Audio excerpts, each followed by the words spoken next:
Hello friends, welcome to study for elvers. ਸਵਾਗਤ ਹੈ ਜੀ ਤੁਹਾਡੇ ਆਪਣੇ ਚੈਨਲ ਸਟੱਡੀ ਫੋਰ ਐਲਵਰਸ ਦੇ ਉੱਪਰ।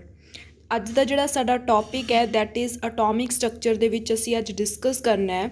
ਉਹ ਪਾਰਟਸ ਕਿਹੜੇ ਨੇ ਜਿਹੜੇ ਅੱਜ ਡਿਸਕਸ ਹੋਣਗੇ that is atomic models, developments leading to the Bohr's model of atom discuss ਕਰਾਂਗੇ and nature of electromagnetic radiation discuss ਕਰਾਂਗੇ। ਫੋਟੋ ਇਲੈਕਟ੍ਰਿਕ ਇਫੈਕਟ ਵੀ ਡਿਸਕਸ ਹੋਏਗਾ। ਠੀਕ ਹੈ ਜੀ। ਸੋ ਅੱਜ ਦੇ ਜਿਹੜੇ ਟੌਪਿਕਸ ਨੇ ਕਾਫੀ ਇੰਪੋਰਟੈਂਟ ਨੇ ਐਂਡ ਇਸ ਵੀਡੀਓ ਨੂੰ ਤੁਸੀਂ ਲਾਸਟ ਤੱਕ ਜ਼ਰੂਰ ਦੇਖਿਓ ਕਿਉਂਕਿ ਅੱਜ ਦੇ ਜੋ ਇਸ ਵੀਡੀਓ ਦੇ ਵਿੱਚ ਕੀ ਹੋਏਗਾ ਮੀਨਸ ਪ੍ਰੀਵੀਅਸ ਈਅਰ ਕੁਐਸਚਨਸ ਵੀ ਹੋਣਗੇ ਐਂਡ ਲਾਸਟ 'ਤੇ ਤੁਹਾਡੇ ਲਈ ਐਕਸਟਰਾ ਜਿਹੜੇ ਨੇ ਇਹੀ ਟੌਪਿਕ ਦੇ related 20 MCQs are there. Okay, so ਬਣੇ ਰਹਿਓ ਇਸ ਵੀਡੀਓ ਦੇ ਨਾਲ। ਹਾਂਜੀ, ਸੋ ਸਟਾਰਟ ਕਰਦੇ ਆਪਣਾ ਟੌਪਿਕ ਅੱਜ ਦਾ ਦੈਟ ਇਜ਼ ਅਟੋਮਿਕ ਮਾਡਲਸ। ਠੀਕ ਹੈ ਨਾ। ਅਟੋਮਿਕ ਮਾਡਲਸ ਦੇ ਵਿੱਚ ਸਭ ਤੋਂ ਪਹਿਲਾ ਮਾਡਲ ਹੈ that is Thomson model of atom. Thomson model of atom ਜੋ ਹੈ ਅਸੀਂ ਆਲਰੇਡੀ ਕਲਾਸ 10th ਦੇ ਵਿੱਚ ਇਹ ਪੜ੍ਹਿਆ ਹੋਇਆ ਹੈ ਕਿ ਥੋਮਸਨ ਮਾਡਲ ਦੇ ਵਿੱਚ ਕੀ ਹੁੰਦਾ। He suggested that atom is positively charger sphere having electrons embedded uniformly giving an overall picture of plum pudding. ਠੀਕ ਹੈ ਨਾ। ਦੈਟ ਮੀਨ ਕਿ ਜੋ ਥੋਮਸਨ ਸੀ ਉਹਨੇ ਕਿਹਾ ਸੀਗਾ ਕਿ ਜੋ ਐਟਮ ਹੈ, ਠੀਕ ਹੈ ਨਾ, ਉਹ ਇੱਕ ਸਫੀਅਰ ਹੈ ਪੋਜ਼ੀਟਿਵਲੀ ਚਾਰਜਡ, ਪੋਜ਼ੀਟਿਵ ਹੈ ਅਤੇ ਉਹਦੇ ਵਿੱਚ ਕੀ ਨੇ ਇਲੈਕਟ੍ਰੋਨ ਜਿਹੜੇ ਨੇ ਉਹ ਇੰਬੈਂਡ ਹੋਏ ਹੋਏ ਨੇ। ਓਕੇ, ਐਂਡ ਦਿਸ ਮਾਡਲ ਨੂੰ ਅਸੀਂ ਹੋਰ ਕਿਹੜੇ ਨਾਮ ਨਾਲ ਜਾਣਦੇ ਹਾਂ that is raisin pudding model. Okay, next ਹੈ ਆਲਸੋ ਕਾਲਡ ਵਾਟਰਮੈਲਨ ਮਾਡਲ ਵੀ ਕਿਹਾ ਜਾਂਦਾ ਇਹਨੂੰ। ਅਤੇ ਉਸ ਤੋਂ ਬਾਅਦ ਨੈਕਸਟ ਪੁਆਇੰਟ ਹੈ ਕਿ this model fail to explain the line spectrum of an element and the scattering experiment of Rutherford. ਠੀਕ ਹੈ। ਇਸ ਮਾਡਲ ਦੇ ਵਿੱਚ ਕੀ ਹੈ, ਇਸ ਮਾਡਲ ਨੇ ਜੋ ਲਾਈਨ ਸਪੈਕਟਰਮ ਸੀਗਾ of an element and the scattering experiment of Rutherford ਉਸਨੂੰ ਐਕਸਪਲੇਨ ਕਰਨ ਦੇ ਵਿੱਚ ਇਹ ਮਾਡਲ ਜਿਹੜਾ ਫੇਲਡ ਰਿਹਾ। ਠੀਕ ਹੈ ਨਾ। ਸੋ ਉਸ ਤੋਂ ਬਾਅਦ ਜਿਹੜਾ ਮਾਡਲ ਆਇਆ that is Rutherford nuclear model. ਤਾਂ ਇਹਦੇ ਵਿੱਚ ਕੀ ਹੁੰਦਾ ਤੁਸੀਂ ਦੇਖ ਪਾ ਰਹੇ ਹੋ, ਗੋਲਡ ਫੋਇਲ ਲਈ ਅਸੀਂ ਗੋਲਡ ਫੋਇਲ ਦੇ ਜਿਹੜੇ ਐਟਮਸ ਲਏ ਗਏ ਨੇ ਅਤੇ ਉਹਦੇ ਉੱਪਰ ਅਸੀਂ ਅਲਫਾ ਰੇਜ਼ ਪਾਈਆਂ ਨੇ। ਠੀਕ ਹੈ ਨਾ। ਕੁਛ ਅਲਫਾ ਰੇਜ਼ ਜਿਹੜੀਆਂ ਨੇ ਉਹ ਸਟਰੇਟ ਚਲੀਆਂ ਜਾਂਦੀਆਂ ਨੇ ਬਟ ਕੁਛ ਅਲਫਾ ਰੇਜ਼ ਜਿਹੜੀਆਂ ਨੇ ਉਹ ਬੈਂਡ ਹੋ ਰਹੀਆਂ ਨੇ। ਓਕੇ, ਤੁਸੀਂ ਦੇਖ ਪਾ ਰਹੇ ਹੋ ਬੈਂਡਿੰਗ ਜਿਹੜੀਆਂ ਰੇਜ਼ ਨੇ ਉਹ ਵੀ ਤੁਸੀਂ ਦੇਖ ਪਾ ਰਹੇ ਹੋ। ਸੋ ਜੋ ਪਿੱਛੇ ਸ਼ੀਟ ਲਗਾਈ ਹੋਈ ਹੈ that is zinc sulphide screen ਹੈ। ਓਕੇ, ਸੋ ਤੁਸੀਂ ਦੇਖ ਪਾ ਰਹੇ ਹੋ ਕਿ ਰਦਰਫੋਰਡ ਦੇ ਵਿੱਚ ਕੀ ਕੀ ਕਨਕਲੂਜ਼ਨ ਨਿਕਲਿਆ ਉਹਨੂੰ ਆਪਾਂ ਡਿਸਕਸ ਕਰ ਲੈਂਦੇ ਹਾਂ। Rutherford carried out experiment on the bombardment of thin gold foil with high speed positively charged alpha particle emitted from the radium and gave following observations। Experiment ਕੀਤਾ ਗਿਆ। ਠੀਕ ਹੈ, ਮੈਂ ਆਲਰੇਡੀ ਤੁਹਾਨੂੰ ਦੱਸ ਦਿੱਤਾ ਕਿ 골ਡ ਫੋਇਲ ਜਿਹੜਾ ਲਿਆ ਅਤੇ ਉਹਦੇ ਉੱਪਰ ਅਲਫਾ ਪਾਰਟੀਕਲਸ ਜਿਹੜੇ ਨੇ ਉਹ ਸਟਰਾਈਕ ਕੀਤੇ ਗਏ। ਬਟ ਜਿਹੜਾ ਕਨਕਲੂਜ਼ਨ ਹੈ ਉਹ ਕੀ ਹੈ। ਫਸਟ ਪੁਆਇੰਟ ਦੇਖੋ, most of the alpha particle ਜਿਹੜੇ ਨੇ ਪਾਸਡ ਹੋ ਚੁੱਕੇ ਵਿਦਾਊਟ ਐਨੀ ਡਿਫਲੈਕਸ਼ਨ। ਕੋਈ ਵੀ ਡਿਫਲੈਕਸ਼ਨ ਉਹਨਾਂ ਦੇ ਵਿੱਚ ਨਹੀਂ ਹੋਈ, ਸਟਰੇਟਲੀ ਉਹ ਪਾਸ ਹੋ ਗਏ। ਸੈਕਿੰਡ ਜਿਹੜਾ ਹੈ that is some of them ਵਰ ਡਿਫਲੈਕਟਡ, ਕੁਛ ਕੁ ਡਿਫਲੈਕਟ ਹੋ ਗਏ ਐਂਡ ਕੁਛ ਕੁ ਜਿਹੜੇ ਨੇ ਫਿਊ ਜਿਹੜੇ ਨੇ were returned back to their original direction. ਠੀਕ ਹੈ ਨਾ। ਕੁਛ ਜਿਹੜੇ ਨੇ ਸਟਰਾਈਕ ਕਰਨ ਤੋਂ ਬਾਅਦ ਵਾਪਿਸ ਹੀ ਉਸੇ ਰਸਤੇ ਜਿਹੜਾ ਹੈਗਾ ਵਾਪਿਸ ਆ ਗਏ। ਤਾਂ ਇੱਥੋਂ ਕੀ ਪਤਾ ਲੱਗਦਾ ਹੈ, ਤੁਸੀਂ ਦੇਖ ਪਾ ਰਹੇ ਹੋ ਇਸ ਐਕਸਪੈਰੀਮੈਂਟ ਨੂੰ ਕਰਨ ਤੋਂ ਬਾਅਦ ਰਦਰਫੋਰਡ ਨੇ ਕਨਕਲੂਜ਼ਨ ਕੱਢਿਆ ਕਿ ਐਟਮ ਜੋ ਹੈ ਐਟਮ ਦੇ ਦੋ ਪਾਰਟਸ ਹੋ ਸਕਦੇ ਨੇ। ਇੱਕ ਹੋ ਸਕਦਾ ਹੈ ਨਿਊਕਲੀਅਸ, ਦੂਸਰਾ ਹੈ ਐਕਸਟਰਾ ਨਿਊਕਲੀਅਰ ਪਾਰਟ। ਜੋ ਨਿਊਕਲੀਅਸ ਹੈ ਉਸਨੇ ਦੱਸਿਆ ਕਿ ਨਿਊਕਲੀਅਸ ਦੇ ਵਿੱਚ ਕੀ ਹੈ ਇੱਕ ਸਮੋਲ ਸਾਈਜ਼ ਜਿਹੜਾ ਹੈ ਇਹਦਾ ਹੋਏਗਾ ਬਟ ਕੈਰੀਜ਼ ਦਾ ਇੰਟਾਇਰ ਮਾਸ। ਉਹਨਾਂ ਨੇ ਦੱਸਿਆ ਕਿ ਜਿਹੜਾ ਹੋਲ ਮਾਸ ਹੈ ਐਟਮ ਦਾ ਉਹ ਸਿਰਫ ਔਰ ਸਿਰਫ ਨਿਊਕਲੀਅਸ ਦੀ ਵਜ੍ਹਾ ਦੇ ਨਾਲ ਹੈ। ਠੀਕ ਹੈ ਨਾ। That is contains all the neutrons and protons. Next ਹੈ extra nuclear part. Extra nuclear part ਦੇ ਵਿੱਚ ਦੱਸਿਆ ਰਦਰਫੋਰਡ ਨੇ ਕਿ ਉਹਦੇ ਸਰਾਊਂਡਿੰਗ ਜੋ ਹੈ ਉਹ ਕੀ ਨੇਗੇ that is electrons are there. And ਜਿਹੜਾ ਇਹ ਮਾਡਲ ਹੈ ਇੱਕ ਸਿਮਿਲਰ ਤੁਸੀਂ ਕਹਿ ਸਕਦੇ ਹੋ ਆਪਣੇ ਸੋਲਰ ਸਿਸਟਮ ਦੀ ਤਰ੍ਹਾਂ ਹੀ ਹੈ। ਠੀਕ ਹੈ ਜੀ। ਸੋ ਨੈਕਸਟ ਹੈ ਪ੍ਰੋਪਰਟੀਜ਼ ਆਫ ਦਾ ਨਿਊਕਲੀਅਸ, ਕਿਉਂਕਿ ਇੱਥੋਂ ਨਿਊਕਲੀਅਸ ਬਾਰੇ ਜਿਹੜਾ ਹੈ ਰਿਜ਼ਲਟ ਨਿਕਲਿਆ ਇਸ ਕਰਕੇ ਆਪਾਂ ਨਿਊਕਲੀਅਸ ਨੂੰ ਸਟੱਡੀ ਕਰਾਂਗੇ। ਪ੍ਰੋਪਰਟੀਜ਼ ਆਫ ਦਾ ਨਿਊਕਲੀਅਸ ਦੇ ਵਿੱਚ ਆ ਜਾਂਦਾ ਕਿ ਨਿਊਕਲੀਅਸ ਇੱਕ ਸਮੋਲ ਹੈਵੀ ਪੋਜ਼ੀਟਿਵਲੀ ਚਾਰਜਡ ਪੋਰਸ਼ਨ ਹੁੰਦਾ ਐਟਮ ਦਾ ਔਰ ਇਹ ਕਿੱਥੇ ਲੋਕੇਟਡ ਹੁੰਦਾ ਸੈਂਟਰ ਦੇ ਵਿੱਚ। ਨੈਕਸਟ ਹੈ ਕਿ ਜੋ ਪੋਜ਼ੀਟਿਵ ਚਾਰਜ ਹੁੰਦਾ ਐਟਮ ਦਾ ਪ੍ਰੈਜ਼ੈਂਟ ਓਨਲੀ ਨਿਊਕਲੀਅਸ, ਮਤਲਬ ਜੋ ਇੱਕ ਐਟਮ ਦਾ ਪੋਜ਼ੀਟਿਵ ਚਾਰਜ ਹੈ ਉਹ ਓਨਲੀ ਡਿਊ ਟੂ ਕਿਹਦੇ ਕਰਕੇ ਹੈ ਨਿਊਕਲੀਅਸ ਕਰਕੇ ਹੈ। ਨੈਕਸਟ ਫਰਦਰ ਪੁਆਇੰਟ ਹੈ ਨਿਊਕਲੀਅਸ ਬਾਰੇ ਕਿ ਨਿਊਕਲੀਅਸ ਦੇ ਵਿੱਚ ਕੀ ਕੀ ਹੁੰਦਾ ਨਿਊਟਰੋਨਸ ਹੁੰਦੇ ਨੇ ਐਂਡ ਪ੍ਰੋਟੋਨ ਹੁੰਦੇ ਨੇ। ਕਲੈਕਟਿਵਲੀ ਅਸੀਂ ਇਹਨਾਂ ਨੂੰ ਨਿਊਕਲੀਓਨਸ ਦੇ ਨਾਮ ਨਾਲ ਜਾਣਦੇ ਹਾਂ। ਸਾਈਜ਼ ਆਫ ਦਾ ਨਿਊਕਲੀਅਸ ਦੀ ਗੱਲ ਕਰੀਏ, ਅਗਰ ਐਗਜ਼ਾਮ 'ਚ MCQ ਬਣ ਸਕਦਾ ਹੈ ਕਿ ਸਾਈਜ਼ ਜਿਹੜਾ ਹੈ ਨਿਊਕਲੀਅਸ ਦਾ, ਉਹਨੂੰ ਕਿਸ ਦੇ ਵਿੱਚ, ਕਿਹੜੇ ਯੂਨਿਟਸ ਦੇ ਵਿੱਚ ਅਸੀਂ ਮੈਜਰ ਕਰਦੇ ਹਾਂ, ਦੈਟ ਇਜ਼ ਫਰਮੀ। ਇੱਕ ਫਰਮੀ ਜੋ ਹੈ ਕਿਹਦੇ ਇਕੁਅਲ ਹੁੰਦਾ 10⁻⁻13 ਸੈਂਟੀਮੀਟਰ ਦੇ। ਨੈਕਸਟ ਦੇਖੋ, the radius of the nucleus is of the order of 1.5 into 10⁻⁻13 centimetre to 6.5 into 10⁻⁻13 centimetre. ਇੱਕ ਨਿਊਕਲੀਅਸ ਦਾ ਜਿਹੜਾ ਰੇਡੀਅਸ ਹੈ ਉਹਦੀ ਰੇਂਜ ਇਹ ਰਹਿ ਸਕਦੀ ਹੈ, ਠੀਕ ਹੈ ਨਾ। ਰੇਂਜ ਮੀਨਸ ਤੁਸੀਂ ਕਹਿ ਸਕਦੇ ਹੋ ਕਿ 1.5 ਤੋਂ ਲੈ ਕੇ 6.5 ਫਰਮੀ ਤੱਕ ਹੋ ਸਕਦਾ ਹੈ, ਓਕੇ। ਰੇਡੀਅਸ ਰੇਂਜ ਦੱਸੀ ਗਈ ਹੈ। ਨੈਕਸਟ ਆ ਜਾਂਦਾ ਕਿ nucleus is 10⁻⁻5 times small in size as compare to total size of the atom. ਜੇਕਰ ਪੂਰੇ ਕੰਪਲੀਟ ਐਟਮ ਨੂੰ ਦੇਖੀਏ ਉਹਦੇ ਤੋਂ ਕਿੰਨਾ ਛੋਟਾ ਹੈ, 10⁻⁻5 ਟਾਈਮ ਛੋਟਾ ਹੁੰਦਾ ਹੈ। ਨੈਕਸਟ ਹੈ ਕਿ ਜੋ ਵੋਲਿਊਮ ਹੁੰਦਾ ਨਿਊਕਲੀਅਸ ਦਾ ਉਹਦਾ ਕਿੰਨਾ ਹੋ ਸਕਦਾ ਹੈ, ਠੀਕ ਹੈ, 10⁻39 centimetre cube and that of atom is 10⁻24 centimetre cube. ਉਸ ਤੋਂ ਵੱਡਾ ਹੋਏਗਾ ਓਬਵੀਅਸਲੀ ਐਟਮ ਦਾ ਮਾਸ। ਨੈਕਸਟ ਹੈ ਕਿ ਜੋ ਵੋਲਿਊਮ ਹੁੰਦਾ ਨਿਊਕਲੀਅਸ ਦਾ ਉਹ ਕਿੰਨਾ ਟਾਈਮਸ ਹੁੰਦਾ ਦੈਟ ਆਫ ਐਟਮ, ਠੀਕ ਹੈ ਨਾ। ਕਿੰਨੇ ਗੁਣਾ ਆਪਾਂ ਕਹਿ ਸਕਦੇ ਹਾਂ ਵੀ ਜ਼ਿਆਦਾ ਤਾਂ ਨਹੀਂ ਹੋਏਗਾ, ਵੋਲਿਊਮ ਆਫ ਨਿਊਕਲੀਅਸ ਘੱਟ ਹੋਏਗਾ as compare to atom. So 10⁻⁻15 times ਦਾ ਜਿਹੜਾ ਫਰਕ ਹੁੰਦਾ ਦੋਨਾਂ ਦੇ ਵੋਲਿਊਮ ਦੇ ਵਿੱਚ। ਨੈਕਸਟ ਆ ਜਾਂਦਾ ਡੈਂਸਿਟੀ। ਡੈਂਸਿਟੀ ਜਿਹੜੀ ਹੁੰਦੀ ਆ ਆਫ ਦੀ ਆਰਡਰ ਆਫ 10⁻15 ਹੁੰਦੀ ਹੈ ਐਂਡ ਔਰ ਤੁਸੀਂ ਕਹਿ ਸਕਦੇ ਹੋ 10⁻8 ਟਨਸ ਕਹਿ ਸਕਦੇ ਹੋ, 10⁻12 kg/cc ਹੁੰਦੀ ਹੈ, ਓਕੇ। ਹੁਣ ਜੋ ਰਦਰਫੋਰਡ ਨੇ ਆਪਣਾ ਐਕਸਪੈਰੀਮੈਂਟ ਦਿੱਤਾ ਸੀ, ਆਪਣਾ ਮਾਡਲ ਦਿੱਤਾ ਸੀ, ਉਹਦੇ ਕੁਛ ਡਰਾਬੈਕਸ ਵੀ ਨੇ। ਡਰਾਬੈਕਸ ਇਹੀ ਨੇ ਕਿ it does not obey the Maxwell theory of electrodynamics. ਜੋ ਵੀ ਉਹਨੇ ਇਹ ਮਾਡਲ ਆਪਣਾ ਡਰਾਈਵ ਕੀਤਾ ਸੀਗਾ, ਇਹ ਮਾਡਲ ਜਿਹੜਾ ਸੀ ਮੈਕਸਵੈਲ ਥਿਊਰੀ ਜਿਹੜੀ ਸੀ ਇਲੈਕਟ੍ਰੋਡਾਇਨਾਮਿਕਸ ਦੀ, ਉਹਨੂੰ ਕੀ ਨਹੀਂ ਕਰ ਰਿਹਾ ਸੀ, ਓਬੇ ਨਹੀਂ ਕਰ ਰਿਹਾ ਸੀ। ਕਿਉਂਕਿ ਉਹ ਥਿਊਰੀ ਦੇ ਅਕੋਰਡਿੰਗ ਇਹੀ ਹੁੰਦਾ ਨੇ ਕਿ ਇਲੈਕਟ੍ਰੋਨ ਸਰਾਊਂਡਿੰਗ ਜਿਹੜੇ ਨੇ ਅਗਰ ਰਿਵੋਲਵ ਕਰ ਰਹੇ ਨੇ ਤਾਂ ਹੌਲੀ ਹੌਲੀ ਕੀ ਹੋਏਗਾ, ਮਤਲਬ ਉਹਨਾਂ ਦੀ ਐਨਰਜੀ ਜਿਹੜੀ ਹੈਗੀ ਆ ਲੋਸ ਕਰਨਗੇ, ਰੇਡੀਏਸ਼ਨਸ ਆਪਣੇ ਵਿੱਚੋਂ ਬਾਹਰ ਕੱਢਣਗੇ ਅਤੇ ਸੈਂਟਰ ਨਾਲ ਆ ਕੇ ਕੀ ਕਰਨਗੇ, ਟਕਰਾਉਣਗੇ, ਠੀਕ ਹੈ ਨਾ। ਮਤਲਬ ਨਿਊਕਲੀਅਸ ਦੇ ਵਿੱਚ ਹੀ ਸਟਰਾਈਕ ਹੋ ਜਾਣਗੇ। ਬਟ ਇਸ ਦਾ ਜਿਹੜਾ ਆਂਸਰ ਜਿਹੜਾ ਸੀਗਾ ਇਹਨਾਂ ਨੇ ਰਦਰਫੋਰਡ ਨੇ ਨਹੀਂ ਦਿੱਤਾ।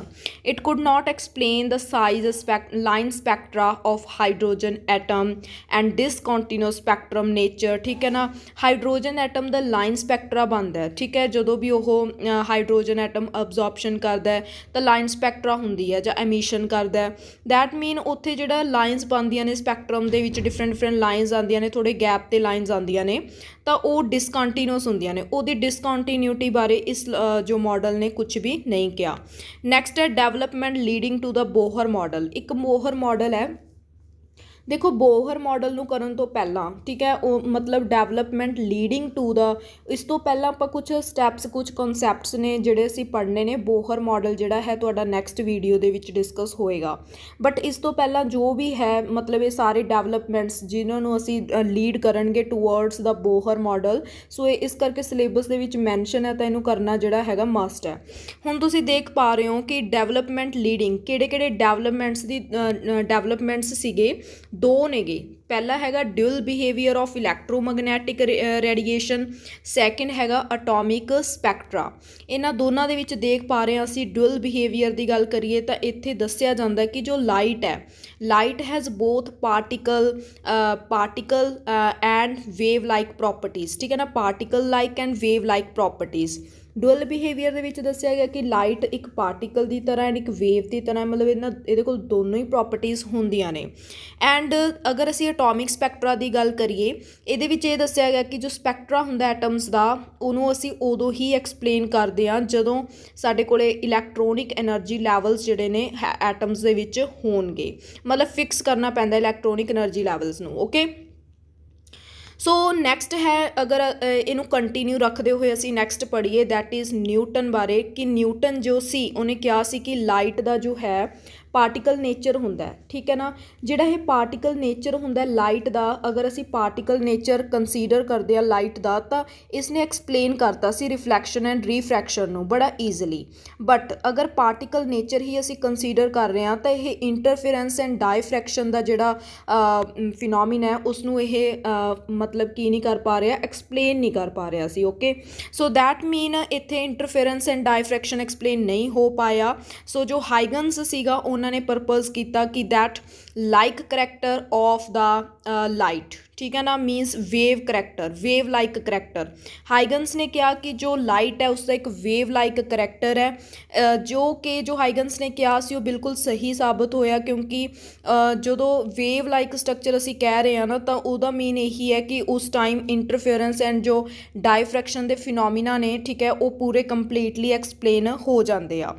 ठीक है, सो तुसी देख पा रहे हो वेव, एक लाइट जिहड़ी है उस एक वेव की फॉर्म दे विच ट्रैवल करती है। ठीक है, सो वेव दे विच कुछ बेसिक टर्म्स जो ऑलरेडी असी लोअर क्लासेस च पढ़िया हुई ने तुसी देख पा रहे हो, इन्ना तो तुहानूं आंदा ही है। ठीक है, मन के चलांगे। सो क्रैस्ट जिहड़ा हुंदा तुसी देख सकते हो, उपर वाला ਜਿਹੜੀ ਲੇਅਰ ਤੁਸੀਂ ਦੇਖ ਰਹੇ ਹੋ दैट इज़ ਕਰਸਟ, ਐਂਡ नीचे वाला मैगनीट्यूड देखोगे वेव ਦਾ दैट इज़ ट्रफ, ਐਂਡ ਕਿੰਨਾ ਗੈਪ ਹੁੰਦਾ ਮੇਨ ਪੋਜੀਸ਼ਨ ਐਂਡ ਕਰਸਟ ਦੇ ਵਿੱਚ that is amplitude, and between the two crests and between two troughs जो डिस्टेंस ਹੁੰਦਾ ਹੈ दैट इज़ वेवलैंथ। ठीक है, मैं मेन पॉइंट्स लिखे ने वेवलैंथ का जो इंपॉर्टेंट ने जो सानू याद रखने हैं। दैट इज़ वेवलैंथ जो है यूजुअली एक्सप्रैस करते हैं असी इन टर्म्स ऑफ एंगस्ट्रॉम। ठीक है, एंगस्ट्रॉम दे विच यूजुअली कर सकते हैं, बट जेकर तुसी सेंटीमीटर च कन्वर्ट करना चाਹੁੰਦੇ ਹੋ ਤਾਂ कर सकते हो। 1 angstrom is equal to 10⁻⁻8 centimetre होंदा है, और अगर तुसी मीटर होंदा है, और अगर तुसी इनू सेंटीमीटर च कन्वर्ट करना है दैन 10⁻10 सेंटीमीटर होंदा है ना। अगे तुसी देख सकते हो वेवलैंथ नू तुसी माइक्रोन मीटर च भी कई बारी मैंशन किया होंदा न्यूमैरिकल्स दे विच। अगर तुसी इस तरीके नाल देखदे हो ना 1 माइक्रोन, तो उहदा मतलब होंदा है 10⁻6 मीटर। अगर तुसी मिली माइक्रोन देखदे हो तो उहदा मतलब होंदा 10⁻3 मीटर। अगर तुसी नैनोमीटर देखदे हो तो 10⁻9 मीटर, एंड 1 पीकोमीटर किहदे कोल होंदा 10⁻12 मीटर। तो कुछ फ्रीकुएंसी, ठीक है ना, फ्रीकुएंसी तो तुहानूं पता है कि नंबर ऑफ साइकल्स किन्ने कंप्लीट होंदे ने 1 सैकेंड दे विच, उहनूं असीं फ्रीकुएंसी कह दिंदे आ, यूनिट्स दे हर्ट्स होंदे ने। एंड विलोसिटी भी हो गया, ठीक है, किन्नी स्पीड दे नाल जो है नंबर ऑफ साइकल्स इन पर सैकेंड टाइम दे विच होंदे, उहनूं विलोसिटी कहा जाता है। एंड एंपलीट्यूड की होंदा दैट इज़ मैं तुहानूं दस ही दिता कि मेन पोजीशन तो क्रैस्ट तक का जिहड़ा डिस्टेंस है that is amplitude. Okay, amplitude is also one of the distance. Okay, so next is the wave number. ठीक है, वेव नंबर की होंदा, देखो वेव नंबर नूं असीं डिनोट करदे हां न्यू बार नाल। हुंदा की है वेव नंबर, ये विच ये हुंदा है कि 1 सेंटीमीटर दे विच किन्नियां नंबर ऑफ वेवलैंथ्स जिहड़ियां ने हो चुकियां। The number of wavelengths per centimetre and is equal to the inverse of the wavelength expressed in centimetre. किन्नियां वेवलैंथ्स हो चुकियां 1 सेंटीमीटर दे विच, उसनूं वेव नंबर कहा जाता है। ठीक है, एंड इक्वल किहदे हुंदा, ये बहुत इंपॉर्टेंट है, दैट इज़ जो न्यू बार है किहदे कोल हुंदा 1/λ। नैक्सट याद रखना है रिलेशन देखते हैं wavelength, wave number, frequency, velocity, इन्हां सारियां दे विच एक रिलेशन हुंदा है जो कि न्यूमैरिकल च काफ़ी हैल्प करदा है। मास्टर कैडर कैमिस्ट्री 2017 दे विच ये रिलेशन दे रिलेटेड ही क्वेश्चन आया है, मीनस ईजी आया होया। ठीक है ना, सो ये तो बेसिक है, अगर तुसी बेसिक नहीं तैयार कर पा रहे हो तो फिर तुहाडे लई औखा हो जाऊगा क्वेश्चन भी करना। सो बेसिक ही है, देख सकते हो तुसी C is equal to lambda into nu, and nu is equal to C/λ, and 1/λ किहदे कोल हुंदा न्यू बार, इस करके तुसी 1/λ नूं की लिखता न्यू बार। नैक्सट देखो नेचर ऑफ इलैक्ट्रोमैगनैटिक रेडिएशन। ठीक है, हुण जिहड़ियां इलैक्ट्रोमैगनैटिक रेडिएशन हुंदियां ने, पहलां ये देख लैंदे आ कि इलैक्ट्रोमैगनैटिक रेडिएशन हुंदियां की ने, एंड सिलेबस दे विच भी मैंशन है तुहाडे कि that is nature of electromagnetic radiation. तुसी सिलेबस स्टार्टिंग दे विच ही मैं तुहानूं वीडियो दे विच दस्सिआ, एंड तुसी खोल के भी अपना सिलेबस देख सकते हो। ठीक है, इलैक्ट्रोमैगनैटिक रेडिएशन बारे पढ़ लैंदे आ। देखो वो वेव्स जिन्हां कोल इलैक्ट्रिक फील्ड भी हुंदा ते मैगनैटिक फील्ड भी हुंदा है, ठीक है ना, उन्हां नूं सिंपली आपां इलैक्ट्रोमैगनैटिक रेडिएशनस कहने आ जां EM वेव्स कहने आ। ओके, इत्थे जिहड़ा इन्हां कोल इलैक्ट्रिक ते मैगनैटिक फील्ड हुंदा ना, ओह दोनों फील्ड्स अपने आप दे विच मतलब एक दूजे दे नाल परपेंडिकुलर हुंदे आ। ठीक है ना, याद रखना। Both have same wavelength and frequency, मतलब जो भी मैगनैटिक फील्ड दी वेवलैंथ जां फ्रीकुएंसी दोनों दी कह सकते हैं भी सेम वेवलैंथ हुंदी है, ते सेम ही की हुंदी है फ्रीकुएंसी हुंदी है। नैक्सट है कि जिन्नियां भी EM वेव्स ने ट्रैवल करदियां ने with the same speed. Okay, all EM waves जिन्नियां ਜਿੰਨੀਆਂ ਵੀ EM ਵੇਵਸ ਨੇ, ਸਪੈਕਟਰੋਸਕੋਪੀ 'ਚ ਮੈਂ ਆਲਰੇਡੀ ਡਿਸਕਸ ਕੀਤਾ ਸੀ EM ਵੇਵਸ ਬਾਰੇ, EM ਸਪੈਕਟਰਮ ਮੈਂ ਦੱਸਿਆ ਸੀ ਉੱਥੇ, ਠੀਕ ਹੈ ਨਾ। ਸੋ ਜਿੰਨੀਆਂ ਵੀ EM ਵੇਵਸ ਨੇਗੀਆਂ ਟਰੈਵਲ ਕਰਦੀਆਂ ਨੇ ਸੇਮ ਸਪੀਡ, ਔਰ ਉਸ ਸਪੀਡ ਨੂੰ ਆਪਾਂ ਕਹਿ ਸਕਦੇ ਹਾਂ ਜਾਂ ਕਹਿ ਸਕਦੇ ਹਾਂ ਕਿ ਵੈਕਿਊਮ ਦੇ ਵਿੱਚ ਉਹ ਸਪੀਡ ਕਿੰਨੀ ਹੁੰਦੀ ਹੈ, that is equal to the speed of light, that is 3 into 10 raised to power 8 meter per second, and ਇਸ ਸਪੀਡ ਨੂੰ ਤੁਸੀਂ ਕੀ ਕਹਿ ਸਕਦੇ ਹੋ, that is speed of light। next point is not require any medium for propagation, ਠੀਕ ਹੈ ਨਾ। ਸੋ electromagnetic ਜਿਹੜੀਆਂ ਰੇਡੀਏਸ਼ਨਸ ਨੇ ਜਾਂ ਵੇਵਸ ਨੇ, ਇਹਨਾਂ ਨੂੰ ਕਿਸੇ ਮੀਡੀਅਮ ਦੀ ਜਿਹੜੀ ਹੈਗੀ ਲੋੜ ਨਹੀਂ ਹੁੰਦੀ ਪ੍ਰੋਪੀਗੇਟ ਕਰਨ ਵਾਸਤੇ। ਅੱਗੇ ਹੈਗਾ different type of EM waves are differ in wavelength ਔਰ ਫ੍ਰੀਕੁਐਂਸੀ। ਅਗਰ ਡਿਫਰੈਂਟ ਇਲੈਕਟ੍ਰੋਮੈਗਨੈਟਿਕ ਵੇਵਸ ਨੇ, ਡਿਫਰੈਂਟ ਇਲੈਕਟ੍ਰੋਮੈਗਨੈਟਿਕ ਵੇਵਸ ਨੇ, ਤਾਂ ਉਹ ਕਾਹਦੇ 'ਚ ਡਿਫਰੈਂਸ, ਮਤਲਬ ਉਹਨਾਂ ਦੇ ਵਿੱਚ ਮੇਨ ਡਿਫਰੈਂਸ ਕਾਹਦਾ ਹੋ ਸਕਦਾ ਹੈ? ਉਹਨਾਂ 'ਚ ਮੇਨ ਡਿਫਰੈਂਸ ਹੋ ਸਕਦਾ ਹੈ ਜਾਂ ਤਾਂ ਉਹਨਾਂ ਦੀ ਵੇਵ ਲੈਂਥ ਡਿਫਰੈਂਟ ਹੋਏਗੀ, ਠੀਕ ਹੈ ਨਾ, ਜਾਂ ਫਿਰ ਉਹਨਾਂ ਦੀ ਫ੍ਰੀਕੁਐਂਸੀ ਡਿਫਰੈਂਟ ਹੋਏਗੀ। ਹੋਰ ਉਹਦੇ ਵਿੱਚ ਕੋਈ ਖਾਸ ਡਿਫਰੈਂਸ ਨਹੀਂ ਹੋਏਗਾ, ਵੈਲੋਸਿਟੀ ਤਾਂ ਸਭ ਦੀ ਸੇਮ ਹੁੰਦੀ ਹੈ। The complete range of electromagnetic waves is called electromagnetic spectrum. ਅਗਰ ਸਾਰੀਆਂ ਤੁਸੀਂ EM ਵੇਵਸ ਦੀ ਰੇਂਜ ਤੱਕ ਲੈ ਲੈਂਦੇ ਹੋ, ਸਪੈਕਟਰੋਸਕੋਪੀ ਦੇ ਫਸਟ ਲੈਕਚਰ 'ਚ ਹੀ ਮੈਂ ਤੁਹਾਨੂੰ ਇਹ ਦੱਸਿਆ ਸੀ, ਇਲੈਕਟ੍ਰੋਮੈਗਨੈਟਿਕ ਸਪੈਕਟਰਮ ਇੱਥੋਂ ਹੀ ਸਟਾਰਟ ਹੋਈ ਸੀ ਇੰਟਰੋਡਕਸ਼ਨ ਉਹਦੀ, ਠੀਕ ਹੈ ਨਾ। So complete range of EM waves is called electromagnetic spectrum.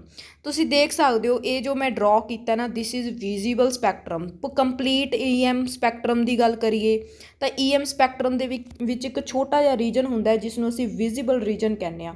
ਸਿਰਫ ਇਹੀ ਇੱਕ ਰੀਜਨ ਹੈ ਜਿਸ ਨੂੰ ਅਸੀਂ ਦੇਖ ਸਕਦੇ ਹਾਂ, ਠੀਕ ਹੈ ਨਾ, ਕਲਰਫੁਲ ਹੁੰਦਾ ਹੈ, ਐਂਡ ਬਾਕੀ ਦੇ ਜਿਹੜੇ ਹੁੰਦੇ ਨੇ ਉਹ ਇਨਵਿਜ਼ੀਬਲ ਹੁੰਦੇ ਨੇ। ਓਕੇ, ਸੋ ਇਹਦੇ ਵਿੱਚ ਕੀ ਹੁੰਦਾ ਗਾ, ਵਿਜ਼ੀਬਲ ਰੀਜਨ ਦੇ ਵਿੱਚ 4 ਤਰ੍ਹਾਂ ਦੇ ਤੁਸੀਂ ਕਹਿ ਸਕਦੇ ਹੋ ਕਲਰਸ ਬਣਦੇ ਨੇ, ਜਿਹਨੂੰ ਅਸੀਂ ਵਿਬਗਿਓਰ ਕਹਿੰਦੇ ਹਾਂ ਵਿਜ਼ੀਬਲ ਸਪੈਕਟਰਮ ਦੇ ਵਿੱਚ। ਸਭ ਤੋਂ ਪਹਿਲਾਂ ਹੁੰਦਾ ਵਾਇਲਟ, ਇੰਡੀਗੋ, ਠੀਕ ਹੈ, blue colour, green colour, yellow, orange and red. Wave length ਕਿੱਥੋਂ ਤੋਂ ਲੈ ਕੇ ਕਿੱਥੇ ਤੱਕ ਹੁੰਦੀ ਹੈ? 400 ਨੈਨੋਮੀਟਰ ਤੋਂ ਲੈ ਕੇ 700 ਨੈਨੋਮੀਟਰ ਤੱਕ ਦੀ ਸਾਨੂੰ ਰੇਂਜ ਮਿਲਦੀ ਹੈ। ਔਰ ਇੱਕ ਗੱਲ ਸਾਨੂੰ ਹੋਰ ਵੀ ਪਤਾ ਹੋਣੀ ਚਾਹੀਦੀ ਕਿ ਜਿਉਂ ਜੋ ਹੈ ਵਾਇਲਟ ਤੋਂ ਤੁਸੀਂ ਮੂਵ ਕਰਦੇ ਹੋ ਟੂਵਰਡ ਦਾ ਰੈੱਡ, ਵੇਵ ਲੈਂਥ ਜਿਹੜੀ ਹੈਗੀ ਇਨਕਰੀਜ਼ ਕਰਦੀ ਹੈ ਵੇਵਸ ਦੀ, ਐਂਡ ਫ੍ਰੀਕੁਐਂਸੀ ਜਿਹੜੀ ਹੈਗੀ ਆ ਉਹ ਕੀ ਕਰਦੀ ਹੈ, decrease, and this is visible spectrum. Okay, next ਦੇਖੋ, ਇਹਦੇ ਵਿੱਚ ਮੈਨੇ ਨਾ ਵਿਜ਼ੀਬਲ ਸਪੈਕਟਰਮ ਨੂੰ ਦੇਖੋ, ਕੰਸਨਟਰੇਟ ਕਰੋ ਇਸ 'ਤੇ, ਦੈਟ ਇਜ਼ ਵਿਜ਼ੀਬਲ ਸਪੈਕਟਰਮ। ਹੁਣ ਵਿਜ਼ੀਬਲ ਸਪੈਕਟਰਮ ਮਤਲਬ ਵਿਜ਼ੀਬਲ ਹੈ, ਉਸ ਤੋਂ ਉੱਪਰ ਹੁੰਦਾ UV ਰੀਜਨ, ਠੀਕ ਹੈ ਨਾ, ਜਾਂ ਉਸ ਤੋਂ ਪਹਿਲਾਂ ਕਹਿ ਸਕਦੇ ਹੋ UV ਰੀਜਨ ਹੁੰਦਾ। UV ਰੀਜਨ ਜਿਹੜਾ ਹੁੰਦਾ ਕਿੱਥੇ ਪ੍ਰੈਜ਼ੈਂਟ, ਮਤਲਬ ਕਿੱਥੇ ਇਹ ਰੇਜ਼ ਤੁਹਾਨੂੰ ਦੇਖਣ ਨੂੰ ਮਿਲਦੀਆਂ ਨੇ, ਪ੍ਰੈਜ਼ੈਂਟ ਇਨ ਦਾ ਸਨ ਰੇਜ਼, ਠੀਕ ਹੈ, ਸਨ ਰੇਜ਼ ਦੇ ਵਿੱਚ ਇਹ ਹੁੰਦਾ ਰੀਜਨ। ਐਂਡ ਨੈਕਸਟ ਹੈ ਉੱਪਰ ਇਸ 'ਤੇ UV ਰੀਜਨ ਤੋਂ ਅਬਵ ਫਿਰ ਹੁੰਦਾ ਐਕਸ ਰੇਜ਼। ਐਕਸ ਰੇਜ਼ ਕਿੱਥੇ ਪ੍ਰੋਡਿਊਸ ਹੁੰਦੀਆਂ ਨੇ? ਜਦੋਂ ਕੋਈ ਹੈਵੀ ਮੈਟਲ ਦੇ ਨਾਲ ਤੁਸੀਂ ਇਲੈਕਟ੍ਰੋਨ ਦੀ ਇੱਕ ਕੰਪਲੀਟ ਸਟਰੀਮ ਨੂੰ ਹੀ ਉਹਦੇ ਨਾਲ ਸਟਰਾਈਕ ਕਰਾ ਰਹੇ ਹੋ ਤਾਂ ਐਕਸ ਰੇਜ਼ ਜਿਹੜੀਆਂ ਨੇ ਪ੍ਰੋਡਿਊਸ ਹੁੰਦੀਆਂ ਨੇ। ਐਕਸ ਰੇਜ਼ ਤੋਂ ਉੱਪਰ ਹੁੰਦੀਆਂ ਨੇ that is gamma rays. Gamma rays ਕਿੱਥੋਂ ਓਰੀਜੀਨੇਟ ਕਰ ਸਕਦੇ ਹੋ? ਗਾਮਾ ਰੇਜ਼ ਨੂੰ ਓਰੀਜੀਨੇਟ ਕੀਤਾ ਜਾ ਸਕਦਾ ਹੈ from the radio active substances. Gamma rays ਤੋਂ ਪਹਿਲਾਂ ਆਉਂਦੀਆਂ ਨੇ ਕਾਸਮਿਕ ਰੇਜ਼। ਕਾਸਮਿਕ ਰੇਜ਼ ਵੀ ਓਰੀਜੀਨੇਟ ਹੁੰਦੀਆਂ ਨੇ from the outer surface and fall on ਅਰਥ। ਓਕੇ, ਕਾਸਮਿਕ ਰੇਜ਼ ਵੀ ਅਰਥ 'ਤੇ ਫਾਲ ਕਰਦੀਆਂ ਨੇ, ਆਊਟਰ ਸਫੇਅਰ ਜੋ ਹੈ ਸਨ ਦਾ ਉੱਥੇ ਪ੍ਰੈਜ਼ੈਂਟ ਹੁੰਦੀਆਂ ਨੇ। ਵਿਜ਼ੀਬਲ ਸਪੈਕਟਰਮ ਤੋਂ ਨੀਚੇ ਦੀ ਵੇਵਲੈਂਥ ਦੀ ਗੱਲ ਕਰੀਏ that is infrared region. Infrared region ਜੋ ਹੈ ਥਰਮਲ ਇਫੈਕਟਸ ਜਿਹੜੇ ਨੇ ਪ੍ਰੋਡਿਊਸ ਕਰਦਾ ਹੈ, ਜਿਹੜੇ ਮਾਈਕ੍ਰੋਵੇਵਸ ਨੇ used in the telephone circuits and radar, ਠੀਕ ਹੈ। ਤਾਂ ਮਾਈਕ੍ਰੋਵੇਵਸ ਕਿੱਥੇ ਯੂਜ਼ ਹੁੰਦੀਆਂ ਨੇ? ਟੈਲੀਫੋਨ ਸਰਕਟਸ, ਰੈਡਾਰ, ਇੱਥੇ ਯੂਜ਼ ਹੁੰਦੇ ਨੇ। ਨੈਕਸਟ ਹੈ ਰੇਡੀਓ ਵੇਵਸ। ਇਹ ਕਿੱਥੇ ਯੂਜ਼ ਹੁੰਦੇ ਨੇ? ਯੂਜ਼ਡ ਫॉर ਬ੍ਰੋਡਕਾਸਟਿੰਗ ਦੇ ਵਿੱਚ ਰੇਡੀਓ ਵੇਵਸ ਨੂੰ ਯੂਜ਼ ਕੀਤਾ ਜਾਂਦਾ ਹੈ। ਮੈਂ ਦੱਸਿਆ ਸੀ ਕਿ ਡਿਵੈਲਪਮੈਂਟਸ ਟੂਵਰਡ ਦਾ ਬੋਹਰ ਮਾਡਲ, ਹੈ ਨਾ, ਪਹਿਲਾ ਸੀਗਾ ਨੇਚਰ ਅਸੀਂ ਪੜ੍ਹ ਲਿਆ ਆਲਰੇਡੀ। ਹੁਣ ਅਸੀਂ ਅਟੋਮਿਕ ਸਪੈਕਟਰਮ ਦੀ ਗੱਲ ਕਰ ਲੈਂਦੇ ਹਾਂ। ਅਟੋਮਿਕ ਸਪੈਕਟਰਮ ਦੇ ਵਿੱਚ ਕੀ ਹੁੰਦਾ ਹੈ? ਦੈਟ ਇਜ਼ ਸਪੈਕਟਰਮ ਕੀ ਹੁੰਦਾ? ਸਭ ਤੋਂ ਪਹਿਲਾਂ spectrum is the impression produced on the photographic film when the radiation of particular wave length is analysed through a prism. Prism ਦੇ ਉੱਤੇ ਕੋਈ ਰੇਡੀਏਸ਼ਨ ਪੈ ਰਹੀ ਹੈ, ਠੀਕ ਹੈ ਨਾ, ਜਦੋਂ ਉਸ ਦੇ ਉੱਤੇ ਐਨਾਲਾਈਜ਼ ਹੁੰਦੀ ਹੈ ਕੋਈ ਵੀ ਰੇਡੀਏਸ਼ਨ ਇੱਕ ਪਰਟੀਕੂਲਰ ਵੇਵ ਲੈਂਥ ਦੀ, ਅਤੇ ਪ੍ਰਿਜ਼ਮ ਤੋਂ ਬਾਅਦ ਇੱਕ ਜਿਹੜੀ ਹੈ ਫੋਟੋਗ੍ਰਾਫਿਕ ਫਿਲਮ ਰੱਖੀ ਹੁੰਦੀ ਹੈ, ਠੀਕ ਹੈ ਨਾ। ਜਿਹੜਾ ਵੀ ਇੰਪ੍ਰੈਸ਼ਨ ਉਸ ਫਿਲਮ 'ਤੇ ਬਣਦਾ ਹੈ ਉਹ ਸਪੈਕਟਰਮ ਹੁੰਦਾ ਹੈ। ਓਕੇ, ਸੋ ਨੈਕਸਟ ਹੈ ਟਾਈਪਸ ਆਫ ਸਪੈਕਟਰਮ। ਸਪੈਕਟਰਮ ਕਿੰਨੀ ਤਰ੍ਹਾਂ ਦਾ ਹੋ ਸਕਦਾ ਹੈ? 2 ਤਰ੍ਹਾਂ ਦਾ ਸਪੈਕਟਰਮ ਹੋ ਸਕਦਾ ਹੈ, ਜਾਂ ਤਾਂ ਹੋ ਸਕਦਾ ਹੈ ਐਮੀਸ਼ਨ ਸਪੈਕਟਰਮ ਜਾਂ ਹੋ ਸਕਦਾ ਹੈ ਐਬਜ਼ੌਰਪਸ਼ਨ ਸਪੈਕਟਰਮ। ਸਭ ਤੋਂ ਪਹਿਲਾਂ ਪੜ੍ਹ ਲੈਂਦੇ ਹਾਂ ਆਪਾਂ ਐਮੀਸ਼ਨ ਸਪੈਕਟਰਮ। ਐਮੀਸ਼ਨ ਸਪੈਕਟਰਮ ਦੇ ਵਿੱਚ ਕੀ ਹੁੰਦਾ ਹੈ ਸਪੈਕਟਰਮ ਪ੍ਰੋਡਿਊਸਡ ਬਾਈ ਦਾ ਐਮਿਟਡ ਰੇਡੀਏਸ਼ਨ, ਠੀਕ ਹੈ ਨਾ। ਜਦੋਂ ਵੀ ਕੋਈ ਰੇਡੀਏਸ਼ਨ ਐਮਿਟ ਹੁੰਦੀ ਹੈ, ਓਕੇ, ਕਿਸੇ ਸਬਸਟਾਂਸ ਦੇ ਵਿੱਚੋਂ ਕੋਈ ਰੇਡੀਏਸ਼ਨ ਐਮਿਟ ਹੋ ਰਹੀ ਹੈ, ਬਾਹਰ ਨਿਕਲ ਰਹੀ ਹੈ, ਦੈਟ ਮੀਨ ਉਦੋਂ ਜਦੋਂ ਉਹਦੇ ਵਿੱਚੋਂ ਰੇਡੀਏਸ਼ਨ ਬਾਹਰ ਆਉਂਦੀਆਂ ਨੇ ਉਹ ਸਪੈਕਟਰਾ ਜਿਹੜਾ ਹੈ ਬਣਦਾ, ਦੈਟ ਇਜ਼ ਐਮਿਸ਼ਨ ਸਪੈਕਟਰਮ। ਤਾਂ ਐਮਿਸ਼ਨ ਸਪੈਕਟਰਮ ਦੋ ਤਰ੍ਹਾਂ ਦਾ ਹੋ ਸਕਦਾ ਹੈ, continuous spectrum and line spectrum. Prism ਵਾਲਾ ਐਕਸਪੈਰੀਮੈਂਟ ਤਾਂ ਸਭ ਨੇ ਕੀਤਾ ਹੋਊਗਾ ਹੈ ਨਾ, ਲੋਅਰ ਕਲਾਸਿਸ ਦੇ ਵਿੱਚ ਜਦੋਂ ਪ੍ਰਿਜ਼ਮ ਰੱਖ ਕੇ ਸਨਲਾਈਟ ਉਹਦੇ ਉੱਪਰ ਪੈਂਦੀ ਸੀ ਅਤੇ 7 ਕਲਰਸ ਅਲੱਗ-ਅਲੱਗ ਹੈ ਨਾ, ਬੈਂਡ, ਉਹਨੂੰ ਬੈਂਡ ਕਹਿੰਦੇ ਹੁੰਦੇ ਸੀ, ਸਪੈਕਟਰਮ ਬੈਂਡ। ਤਾਂ ਦੈਟ ਮੀਨ ਉਹ ਕੰਟੀਨਿਊਅਸ ਸਪੈਕਟਰਮ ਹੈ, ਠੀਕ ਹੈ ਨਾ, ਉਹ ਐਮਿਸ਼ਨ ਤੋਂ ਬਾਅਦ ਹੀ ਬਣਿਆ ਹੋਇਆ, ਓਕੇ, ਕਿਉਂਕਿ ਜੋ ਪ੍ਰਿਜ਼ਮ ਹੈ ਇਹਨੂੰ ਐਮਿਟ ਕਰ ਰਿਹਾ। ਸੋ ਨੈਕਸਟ ਹੈ ਲਾਈਨ ਸਪੈਕਟਰਮ। ਲਾਈਨ ਸਪੈਕਟਰਮ ਹੁੰਦਾ ਹੈ ਜਿੱਦਾਂ ਤੁਸੀਂ ਦੇਖ ਸਕਦੇ ਹੋ ਹਾਈਡਰੋਜਨ ਜਿਹੜਾ ਸਪੈਕਟਰਮ ਹੁੰਦਾ ਹੈ ਨਾ, ਉਹਦਾ ਸਪੈਕਟਰਾ ਤੁਸੀਂ ਦੇਖਿਓ ਉੱਥੇ ਲਾਈਨਸ ਬਣਦੀਆਂ ਹੁੰਦੀਆਂ ਨੇ, ਓਕੇ, ਲਾਈਨਸ ਬਣਦੀਆਂ ਹੁੰਦੀਆਂ ਨੇ ਅਤੇ ਉਹ ਲਾਈਨਸ ਦੇ ਵਿੱਚ ਗੈਪ ਹੁੰਦਾ ਔਰ ਉਹ ਗੈਪ ਬਲੈਕ ਕਲਰ ਨਾਲ ਮੈਂਸ਼ਨ ਕੀਤਾ ਹੁੰਦਾ। ਸੋ ਦੇਖ ਸਕਦੇ ਹੋ for the radiations obtained by the excitation of the substance are analyzed with the help of spectroscope, a series of thin bright lines ਹੁੰਦੀਆਂ ਨੇ of a specific color are obtained। Specific ਸਿਰਫ ਇੱਕ colour ਦੀ ਦਿਖਾਈ ਦਿੰਦੀ ਹੈ line ਤੁਹਾਨੂੰ, ਪਰ ਉਸ ਸਟ੍ਰਿਪ 'ਤੇ ਬਹੁਤ ਸਾਰੀਆਂ ਲਾਈਨਸ ਹੁੰਦੀਆਂ ਨੇ, ਠੀਕ ਹੈ, ਵਿੱਚ ਗੈਪ ਹੁੰਦਾ, ਬਲੈਕ ਕਲਰ, ਡਾਰਕ ਸਪੇਸ ਹੁੰਦੀ ਹੈ, ਠੀਕ ਹੈ, 2 ਕੌਨਜ਼ੀਕਿਊਟਿਵ ਲਾਈਨਸ ਦੇ ਵਿੱਚ ਡਾਰਕ ਸਪੇਸ ਹੁੰਦੀ ਹੈ। ਨੈਕਸਟ ਆ ਜਾਂਦਾ ਐਬਜ਼ੋਰਪਸ਼ਨ ਸਪੈਕਟਰਾ ਜਾਂ ਐਬਜ਼ੋਰਪਸ਼ਨ ਸਪੈਕਟਰਮ। ਐਬਜ਼ੋਰਪਸ਼ਨ ਜਿਹੜੀ ਹੈ, ਜਦੋਂ ਵੀ ਸਪੈਕਟਰਮ ਜਿਹੜਾ ਬਣਦਾ ਪ੍ਰੋਡਿਊਸਡ ਬਾਈ ਦਾ ਐਬਜ਼ੋਰਬਡ ਰੇਡੀਏਸ਼ਨ, ਠੀਕ ਹੈ ਨਾ, ਜਦੋਂ ਕੋਈ ਰੇਡੀਏਸ਼ਨ ਅਬਜ਼ੋਰਬ ਕਰ ਰਿਹਾ ਹੋਵੇ, ਕੋਈ ਵੀ ਸਬਸਟਾਂਸ ਹੈ ਉਹ ਮਤਲਬ ਕੀ ਓਬਜ਼ਰਵ ਕਰ ਰਿਹਾ, ਰੇਡੀਏਸ਼ਨਸ ਨੂੰ ਅਬਜ਼ੋਰਬ ਕਰਕੇ ਜਿਹੜਾ ਸਪੈਕਟਰਾ ਸ਼ੋਅ ਕਰਦਾ ਉਹਨੂੰ ਐਬਜ਼ੋਰਪਸ਼ਨ ਸਪੈਕਟਰਮ ਅਸੀਂ ਕਹਿ ਦਿੰਦੇ ਹਾਂ।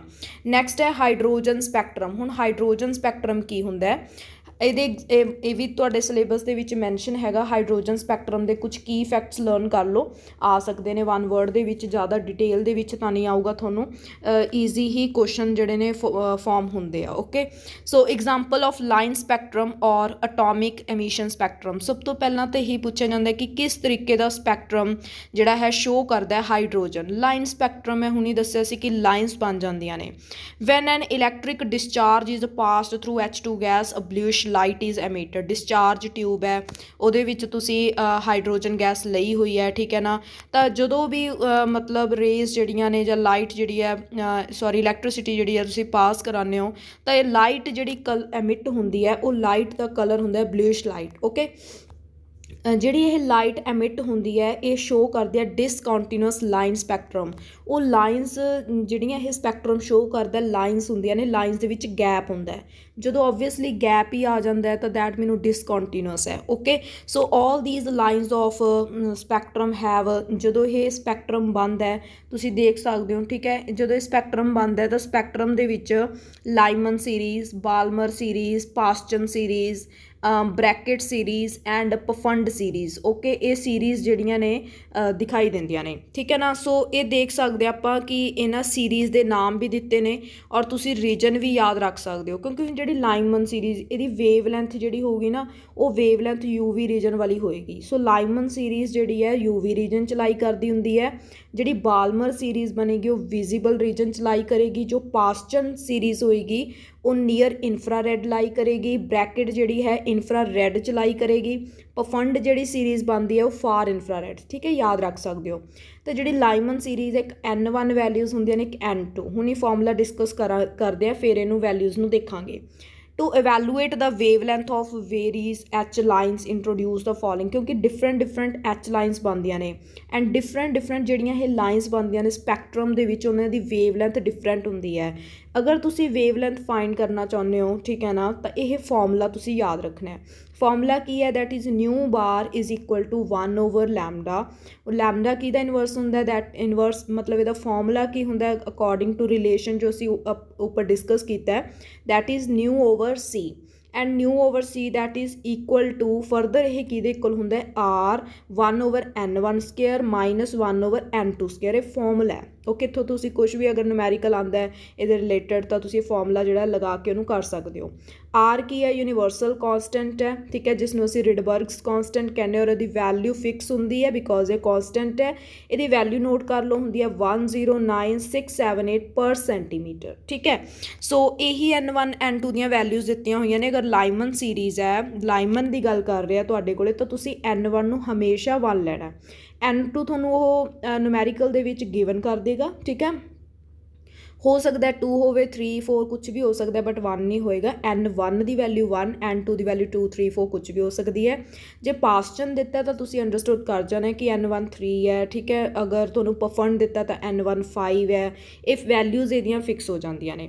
ਨੈਕਸਟ ਹੈ ਪ੍ਰੀਵੀਅਸ ਈਅਰ ਕੁਐਸਚਨ ਡਿਸਕਸ ਕਰ ਲੈਂਦੇ ਹਾਂ। 2017 ਦੇ ਵਿੱਚ ਜੋ ਆਏ ਹੋਏ ਨੇ, that is the lightest particle is.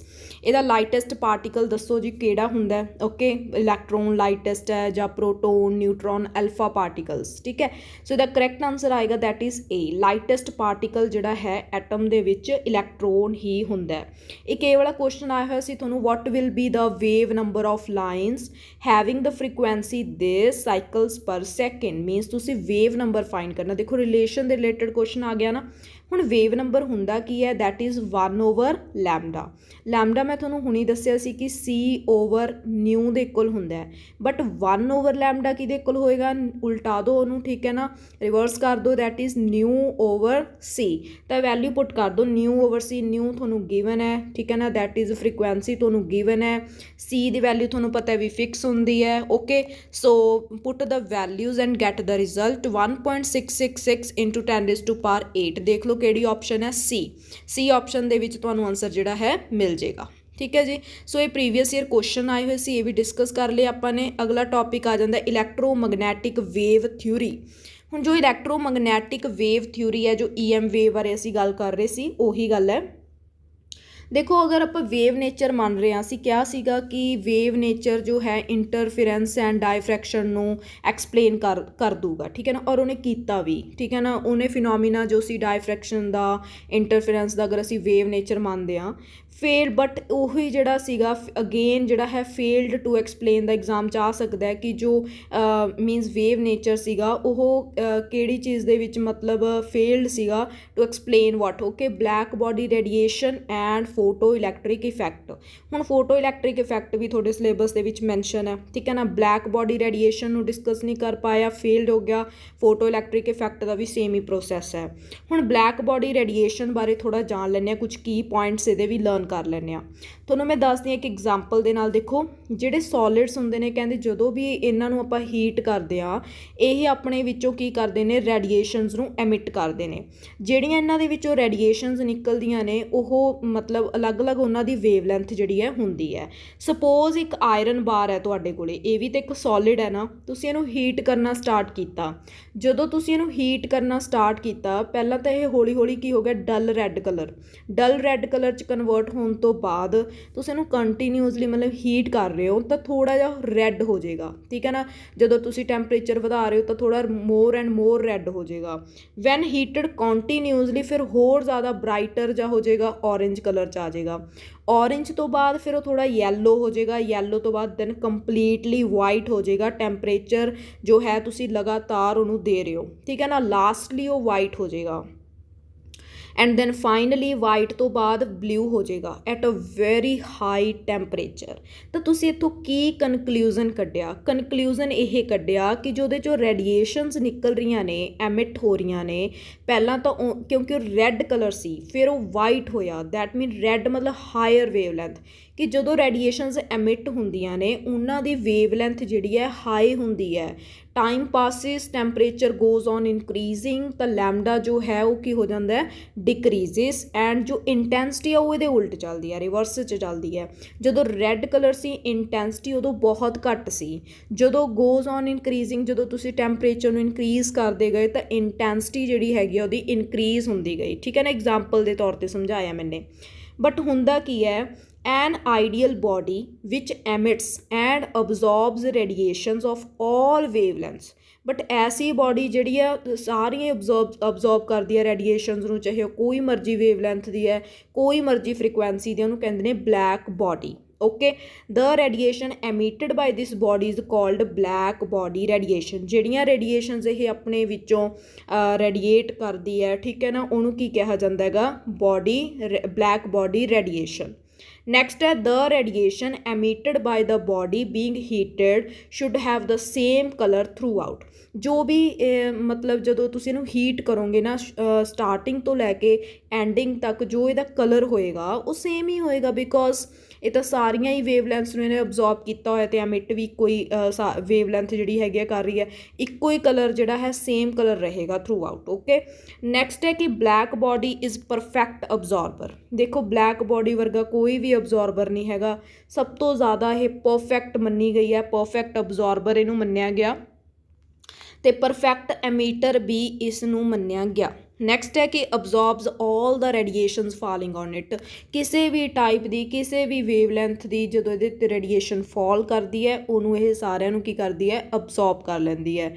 Next ਆ ਜੋ ਕਿ ਫੋਟੋ ਇਲੈਕਟ੍ਰਿਕ ਇਫੈਕਟ ਕੀ ਹੁੰਦਾ, ਆਲਰੇਡੀ ਮੈਂਸ਼ਨ ਹੈ ਤੁਹਾਡੇ ਸਿਲੇਬਸ ਦੇ ਵਿੱਚ। ਸੋ ਕੀ ਹੁੰਦਾ ਇਹ, when radiations with certain minimum frequency strike the surface of metal the electron. Simple ਜੀ ਗੱਲ ਹੈ ਕਿ ਅਗਰ ਕੋਈ ਮੈਟਲ ਹੈ ਉਹਦੇ ਸਰਫੇਸ 'ਤੇ, ਠੀਕ ਹੈ ਨਾ, ਕੋਈ ਰੇਡੀਏਸ਼ਨ ਫਾਲ ਕਰ ਰਹੀ ਹੈ ਬਹੁਤ ਹੀ ਘੱਟ ਫ੍ਰੀਕੁਐਂਸੀ ਦੀ, ਮਿਨੀਮਮ ਫ੍ਰੀਕੁਐਂਸੀ, ਮਤਲਬ ਜਿੰਨਾ ਮਿਨੀਮਮ ਹੋ ਸਕਦਾ ਉਨੀ ਮਿਨੀਮਮ ਫ੍ਰੀਕੁਐਂਸੀ ਦੀ ਉਹਦੇ ਉੱਤੇ ਰੇਡੀਏਸ਼ਨ ਸਟਰਾਈਕ ਕਰ ਰਹੀ ਹੈ ਉਸ ਮੈਟਲ 'ਤੇ, ਤਾਂ ਉਹਦੇ ਵਿੱਚੋਂ ਇਲੈਕਟ੍ਰੋਨਸ ਜਿਹੜੇ ਨੇ ਉਸਦੇ ਸਰਫੇਸ ਦੇ ਵਿੱਚੋਂ ਨਿਕਲਣੇ ਸਟਾਰਟ ਹੋ ਜਾਂਦੇ ਨੇ, ਇਜੈਕਟ ਹੋਣੇ ਸ਼ੁਰੂ ਹੋ ਜਾਂਦੇ ਨੇ, ਠੀਕ ਹੈ ਨਾ। ਸੋ ਦਿਸ ਫਿਨੋਮੀਨਾ, ਐਸੇ ਫਿਨੋਮੀਨਾ ਨੂੰ ਅਸੀਂ ਕੀ ਕਹਿੰਦੇ ਹਾਂ, that is photo electric effect ਕਹਿੰਦੇ ਹਾਂ। ਐਂਡ ਦ ਇਲੈਕਟ੍ਰੋਨਸ ਜਿਹੜੇ ਐਮਿਟ ਹੁੰਦੇ ਨੇ ਉਹਨਾਂ ਨੂੰ ਕੀ ਕਹਿੰਦੇ ਆ, ਫੋਟੋ ਇਲੈਕਟ੍ਰੋਨਸ ਕਹਿੰਦੇ ਆ। ਓਕੇ।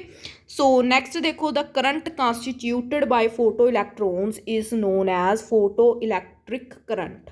ਜੋ ਕਰੰਟ ਇਹ ਕੌਂਸਟੀਟਿਊਟ ਕਰਦੇ ਨੇ, ਜੋ ਕਰੰਟ ਇਹਨਾਂ ਦੁਆਰਾ ਕੌਂਸਟੀਟਿਊਟ ਕੀਤਾ ਜਾਂਦਾ ਹੈ, ਉਸ ਕਰੰਟ ਨੂੰ ਕਹਿੰਦੇ ਨੇ ਫੋਟੋ ਇਲੈਕਟ੍ਰਿਕ ਕਰੰਟ। ਦ ਅਬਵ ਜੋ ਮਿਨੀਮਮ ਫ੍ਰੀਕੁਐਂਸੀ ਤੁਸੀਂ ਕੰਸੀਡਰ ਕੀਤੀ ਸੀ ਨਾ ਉੱਪਰ, ਉਸ ਫ੍ਰੀਕੁਐਂਸੀ ਨੂੰ, ਮਿਨੀਮਮ ਫ੍ਰੀਕੁਐਂਸੀ ਨੂੰ ਥ੍ਰੈਸ਼ਹੋਲਡ ਫ੍ਰੀਕੁਐਂਸੀ ਕਿਹਾ ਜਾਂਦਾ ਹੈ। The minimum potential at which the plate photoelectric current becomes zero is called stopping potential। ਉਹ ਘੱਟ ਤੋਂ ਘੱਟ ਵੈਲਿਊ ਪੋਟੈਂਸ਼ੀਅਲ ਦੀ ਜਿਹੜੀ ਫੋਟੋ ਇਲੈਕਟ੍ਰਿਕ ਕਰੰਟ ਨੂੰ ਜ਼ੀਰੋ ਬਣਾ ਦੇਵੇ ਉਸ ਨੂੰ ਅਸੀਂ ਕਹਿੰਦੇ ਹਾਂ ਸਟੋਪਿੰਗ ਪੋਟੈਂਸ਼ੀਅਲ। ਓਕੇ। ਕੁਛ ਟਰਮਸ ਨੇ ਪੁੱਛੀਆਂ ਜਾ ਸਕਦੀਆਂ ਨੇ। ਅੱਗੇ ਹੈ the velocity or kinetic energy of the electron ejected depends upon the frequency of the incident radiation and is independent of intensity. ਦੇਖੋ ਹੁਣ ਜਿਹੜੀ ਵੈਲੋਸਿਟੀ ਹੈ ਕਿ ਕਿੰਨੀ ਇਲੈਕਟ੍ਰੋਨ ਇਜੈਕਟ ਹੋ ਰਹੇ ਨੇ, ਓਬਵੀਅਸਲੀ ਉਹਨਾਂ ਦੀ ਕੋਈ ਨਾ ਕੋਈ ਵੈਲੋਸਿਟੀ ਹੋਏਗੀ, ਕੋਈ ਨਾ ਕੋਈ ਕਾਈਨੈਟਿਕ ਐਨਰਜੀ ਹੋਏਗੀ, ਠੀਕ ਹੈ ਨਾ। ਹੁਣ ਉਹਨਾਂ ਦੀ ਕਿੰਨੀ ਵੈਲੋਸਿਟੀ ਹੋਏਗੀ ਇਹ ਡਿਪੈਂਡ ਕਰਦਾ ਹੈ ਕਿ ਜੋ ਉਹਨਾਂ ਦੇ ਉੱਤੇ ਰੇਡੀਏਸ਼ਨ ਫਾਲ ਕੀਤੀ ਹੈ ਉਹਦੀ ਫ੍ਰੀਕੁਐਂਸੀ ਕਿੰਨੀ ਹੈ, ਠੀਕ ਹੈ ਨਾ, ਉਸ 'ਤੇ ਡਿਪੈਂਡ ਕਰਦਾ ਹੈ, ਨਾਟ ਔਨ ਇੰਟੈਂਸਿਟੀ 'ਤੇ ਡਿਪੈਂਡ ਨਹੀਂ ਕਰਦਾ। ਨੈਕਸਟ ਹੈ the number of photo electron ejected is proportional to the intensity of the incident radiation. But intensity 'ਤੇ ਕੀ ਡਿਪੈਂਡ ਕਰਦਾ ਕਿ ਕਿੰਨੇ ਜਿਹੜੇ ਨੇ ਇਲੈਕਟ੍ਰੋਨ ਐਮਿਟ ਹੋਣਗੇ ਉਸ ਸਰਫੇਸ ਦੇ ਵਿੱਚੋਂ, ਉਹ ਡਿਪੈਂਡ ਕਰਦਾ ਕਿ ਰੇਡੀਏਸ਼ਨ ਜੋ ਉਸ 'ਤੇ ਫਾਲ ਹੋਈ ਹੈ ਉਹਦੀ ਇੰਟੈਂਸਿਟੀ ਕਿੰਨੀ ਹੈ, ਠੀਕ ਹੈ, ਇਹ ਲਰਨ ਕਰ ਲਿਓ। ਨੈਕਸਟ ਹੈ ਕਿ ਆਇਨਸਟਾਈਨਸ ਫੋਟੋ ਇਲੈਕਟ੍ਰਿਕ ਇਫੈਕਟ ਇਕੁਏਸ਼ਨ, ਠੀਕ ਹੈ, ਆਇਨਸਟਾਈਨ ਨੇ ਵੀ ਇਹਦੇ ਵਿੱਚ ਆਪਣਾ ਰੋਲ ਪਲੇ ਕੀਤਾ ਫੋਟੋ ਇਲੈਕਟ੍ਰਿਕ ਇਫੈਕਟ ਦੇ ਵਿੱਚ। ਉਹਨੇ ਕਿਹਾ ਕਿ ਮੈਕਸੀਮਮ ਜਿਹੜੀ ਕਾਈਨੈਟਿਕ ਐਨਰਜੀ ਹੋ ਸਕਦੀ ਹੈ ਇੱਕ ਇਜੈਕਟਡ ਇਲੈਕਟ੍ਰੋਨ ਦੀ, ਉਹ ਕਿੰਨੀ ਹੋ ਸਕਦੀ ਹੈ, ਕਹਿੰਦਾ that is absorbed energy minus threshold energy. ਉਹਨਾਂ ਨੇ ਕਿਹਾ ਕਿ ਜੋ ਜਿੰਨੀ ਐਨਰਜੀ ਉਹ ਅਬਜ਼ੋਰਬ ਕਰ ਰਿਹਾ ਹੈ ਮਾਈਨਸ ਥ੍ਰੈਸ਼ਹੋਲਡ ਐਨਰਜੀ। ਤਾਂ ਤੁਸੀਂ ਦੇਖ ਪਾ ਰਹੇ ਹੋ ਕਾਈਨੈਟਿਕ ਐਨਰਜੀ ਦਾ ਫਾਰਮੂਲਾ ਹੁੰਦਾ half mv² is equal to absorbed energy ਹੈਗੀ ਹੈ h ਮਾਈਨਸ ਥ੍ਰੈਸ਼ਹੋਲਡ ਐਨਰਜੀ ਹੈਗੀ ਹੈ h0। ਅਤੇ ਤੁਸੀਂ ਕੀ ਕਰ ਸਕਦੇ ਹੋ ਹੁਣ ਇਹਦੇ ਵਿੱਚ ਕਨਵਰਟ ਕਰ ਸਕਦੇ ਹੋ, ਨਿਊ ਦਾ ਜਿਹੜਾ ਫਾਰਮੂਲਾ ਹੁੰਦਾ nu is equal to C/λ and ਉਧਰ ਕੀ ਆ ਜਾਊਗਾ C/λ0। ਸੋ ਇਹ ਵੈਲਿਊ ਬਣ ਗਈ, λ0 ਇੱਥੇ ਥ੍ਰੈਸ਼ਹੋਲਡ ਫ੍ਰੀਕੁਐਂਸੀ ਹੈ, ਸੌਰੀ ਨਿਊ0 ਇੱਥੇ ਕੀ ਸੀ, ਥ੍ਰੈਸ਼ਹੋਲਡ ਫ੍ਰੀਕੁਐਂਸੀ, ਐਂਡ λ0 ਕੀ ਆ ਜਾਊਗਾ, ਥ੍ਰੈਸ਼ਹੋਲਡ ਵੇਵਲੈਂਥ। ਸੋ ਇਹ ਐਕਸਪ੍ਰੈਸ਼ਨ ਜਿਹੜਾ ਹੈ ਤੁਸੀਂ ਯਾਦ ਰੱਖਣਾ ਹੈ। ਅੱਗੇ ਹੈ ਪਲੈਂਕਸ ਕੁਆਂਟਮ ਥਿਊਰੀ। ਹੁਣ ਪਲੈਂਕਸ ਕੁਆਂਟਮ ਥਿਊਰੀ ਕੀ ਹੈ, ਇਹਨੇ ਕਿਹਾ ਕਿ when black body is heated it emits thermal radiation of different wavelengths or frequency. ਕਹਿੰਦੇ ਵੀ ਜਦੋਂ ਬਲੈਕ ਬਾਡੀ ਨੂੰ ਤੁਸੀਂ ਹੀਟ ਕਰਦੇ ਹੋ ਹੈ ਨਾ, ਤਾਂ ਉਹਦੇ ਵਿੱਚੋਂ ਕੁਝ ਥਰਮਲ ਰੇਡੀਏਸ਼ਨਸ ਨਿਕਲਦੀਆਂ ਨੇ ਜਿਨ੍ਹਾਂ ਦੀ ਵੇਵਲੈਂਥ ਜਾਂ ਫ੍ਰੀਕੁਐਂਸੀ ਥੋੜ੍ਹੀ ਡਿਫਰੈਂਟ ਹੁੰਦੀ ਹੈ। ਇਹਨਾਂ ਨੇ ਇਹ ਗੱਲ ਕਹੀ ਹੈ ਪਲੈਂਕ ਕੁਆਂਟਮ ਥਿਊਰੀ ਨੇ। To explain these radiations, Max Planck put forward a theory known as Planck's theory। ਤਾਂ ਇਹਨਾਂ ਰੇਡੀਏਸ਼ਨਸ ਨੂੰ ਸਟੱਡੀ ਕਰਨ ਵਾਸਤੇ ਮੈਕਸ ਪਲੈਂਕ ਜੋ ਸੀਗੇ ਥਿਊਰੀ ਨੂੰ, ਇਹਨਾਂ ਨੇ ਇੱਕ ਥਿਊਰੀ ਦਿੱਤੀ ਜਿਹਦਾ ਨਾਮ ਹੈ ਪਲੈਂਕਸ ਥਿਊਰੀ। ਪਲੈਂਕਸ ਥਿਊਰੀ ਦੇ ਵਿੱਚ ਕੀ ਹੈ, ਦ ਰੇਡੀਐਂਟ energy which is emitted or absorbed by the black body is not continuous but discontinuous in the form of small discrete packet of energy. ਕਹਿੰਦੇ ਜੋ ਐਨਰਜੀ ਐਮਿਟ ਕਰ ਰਹੇ ਹੈ, ਠੀਕ ਹੈ ਨਾ, ਐਮਿਟ ਹੋ ਰਹੀ ਹੈ ਜਾਂ ਅਬਜ਼ੋਰਬ ਹੋ ਰਹੀ ਹੈ, ਕਹਿੰਦੇ ਉਹ ਕੰਟੀਨਿਊਅਸ ਨਹੀਂ ਹੈ, ਉਹ ਡਿਸਕੰਟੀਨਿਊਅਸ ਹੈ, ਠੀਕ ਹੈ ਨਾ। ਇੱਕ ਪੈਕੇਟਸ ਦੇ ਵਿੱਚ small discrete packets of energy ਜਿਹੜੇ ਨੇ ਉਹ ਆਉਂਦੇ ਨੇ ਔਰ ਉਹਨਾਂ ਪੈਕੇਟਸ ਨੂੰ ਇਹਨਾਂ ਨੇ ਨਾਮ ਦਿੱਤਾ ਪੈਕੇਟ ਆਫ ਐਨਰਜੀ, ਮੈਨੂੰ ਕਿਹਾ ਗਿਆ ਜਿਹਦਾ ਨਾਮ ਹੈ ਕੁਆਂਟਮ, ਠੀਕ ਹੈ ਨਾ। ਇਹਨਾਂ ਨੇ ਕਿਹਾ ਕਿ ਕੁਆਂਟਮ ਹੈ। So in case of light the quantum of energy is called photon. ਜੇਕਰ ਲਾਈਟ ਦੀ ਗੱਲ ਕਰੀਏ, ਦੇਖੋ ਜੇਕਰ ਆਪਾਂ ਰੇਡੀਏਸ਼ਨਸ ਦੀ ਗੱਲ ਕਰੀਏ ਤਾਂ ਪੈਕੇਟ ਆਫ ਐਨਰਜੀ ਕੁਆਂਟਮ ਹੈ, ਠੀਕ ਹੈ। ਅਗਰ ਲਾਈਟ ਦੀ ਗੱਲ ਕਰੀਏ, ਪੈਕੇਟ ਆਫ ਐਨਰਜੀ ਉੱਥੇ ਕੀ ਹੈ, ਫੋਟੋਨ ਹੈ।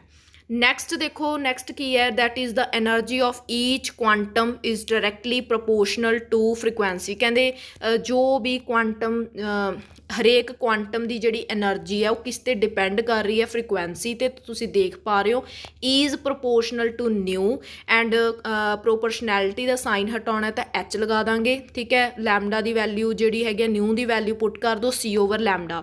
ਜੋ ਐਚ ਤੁਸੀਂ ਦੇਖ ਪਾ ਰਹੇ ਹੋ, this is Planck's constant. Planck's constant ਮੀਨ ਇਹਦੀ ਵੈਲਿਊ ਵੀ ਕਾਂਸਟੈਂਟ ਕਿੰਨੀ ਹੁੰਦੀ ਹੈ, 6.62 ਇੰਟੂ 10⁻27 ਅਰਗ ਸੈਕਿੰਡ, ਠੀਕ ਹੈ।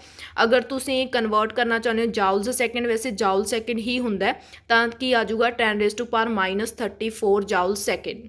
ਨੈਕਸਟ ਪੁਆਇੰਟ ਹੈ the total amount of energy emitted or absorbed by a body will be some whole number quanta. Means ਜਾਂ ਐਮਿਟ ਕੀਤੀ ਹੈ ਜਾਂ ਉਹਨਾਂ ਨੇ ਠੀਕ ਹੈ ਅਬਜ਼ੋਰਬ ਕੀਤੀ ਹੈ ਐਨਰਜੀ, ਉਹ ਐਨਰਜੀ ਜਿਹੜੀ ਹੋਏਗੀ ਹਮੇਸ਼ਾ ਹੋਲ ਨੰਬਰ ਕੁਆਂਟਾ ਹੀ ਹੋਏਗਾ। ਮੀਨਸ ਤੁਸੀਂ ਹੋਲ ਨੰਬਰ ਹੀ ਲੈਣਾ, ਓਕੇ, ਨਾਟ ਫਰੈਕਸ਼ਨ, ਨਾਟ ਡੈਸੀਮਲ, ਠੀਕ ਹੈ। ਹਾਂਜੀ, ਸੋ ਹੁਣ ਆਪਾਂ ਡਿਸਕਸ ਕਰ ਲੈਂਦੇ ਹਾਂ ਕੁਛ ਨੂਮੈਰੀਕਲਸ ਜੋ ਅੱਜ ਦੇ ਟੌਪਿਕ ਦੇ ਰਿਲੇਟਡ ਹੀ ਰਹਿਣਗੇ। That is Rutherford's experiment on the scattering of alpha particle showed for the first time that the atom has. ਕੀ ਹੁੰਦਾ ਐਟਮ ਹੈਜ਼ ਮਤਲਬ ਰਦਰਫੋਰਡ ਐਕਸਪੈਰੀਮੈਂਟ ਦੇ ਵਿੱਚ ਕੀ ਆਬਜ਼ਰਵੇਸ਼ਨ ਨਿਕਲੀ ਸੀ। ਸੋ ਇਹਦਾ ਕਰੈਕਟ ਆਂਸਰ ਆ ਜਾਏਗਾ that is nucleus. Next question ਹੈ when atoms are bombarded with alpha particles only a few in millions suffer deflection, others pass out undeflected, this is because ਇਹਦਾ ਕਾਰਨ ਕੀ ਸੀਗਾ। ਸੋ ਇਹਦਾ ਕਰੈਕਟ ਆਂਸਰ ਆਏਗਾ that is D, the nucleus occupies much smaller volume compared to the volume of the atom। ਇਹਦਾ correct answer ਆ ਜਾਏਗਾ, okay. Rutherford's alpha particle dispersion experiment concludes. ਕੀ conclusion ਨਿਕਲਿਆ ਸੀ ਕਿ all positive ions are deposited at small part। so A is the correct answer। Which of the following scientists explained his model on the basis of centrifugal force। ਕਿਹੜੇ ਸੀ ਉਹ scientist ਜਿਨ੍ਹਾਂ ਨੇ ਆਪਣਾ ਜਿਹੜਾ ਮਾਡਲ ਸੀ explain ਕੀਤਾ ਸੀ on the basis of centrifugal force, that is Rutherford, okay।